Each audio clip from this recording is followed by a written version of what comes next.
ایران کے انقلابی گارڈز نے خطے میں امریکہ سے منسلک اثاثے ضبط کر لیے۔ ایران نے امریکہ اور اسرائیل سے معاونت کرنے پر 200 سے زائد افراد کی جائیدادیں اور مالی اکاؤنٹس منجمد کر دیے۔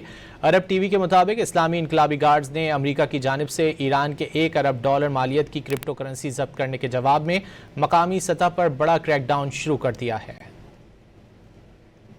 ایران کے انقلابی گارڈز نے خطے میں امریکہ سے منسلک اثاثے ضبط کر لیے۔ ایران نے امریکہ اور اسرائیل سے معاونت کرنے پر 200 سے زائد افراد کی جائیدادیں اور مالی اکاؤنٹس منجمد کر دیے۔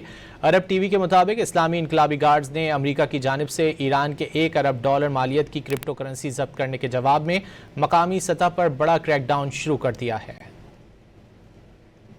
ایران کے انقلابی گارڈز نے خطے میں امریکہ سے منسلک اثاثے ضبط کر لیے۔ ایران نے امریکہ اور اسرائیل سے معاونت کرنے پر 200 سے زائد افراد کی جائیدادیں اور مالی اکاؤنٹس منجمد کر دیے۔ عرب ٹی وی کے مطابق اسلامی انقلابی گارڈز نے امریکہ کی جانب سے ایران کے $1 ارب مالیت کی کرپٹو کرنسی ضبط کرنے کے جواب میں مقامی سطح پر بڑا کریک ڈاؤن شروع کر دیا ہے۔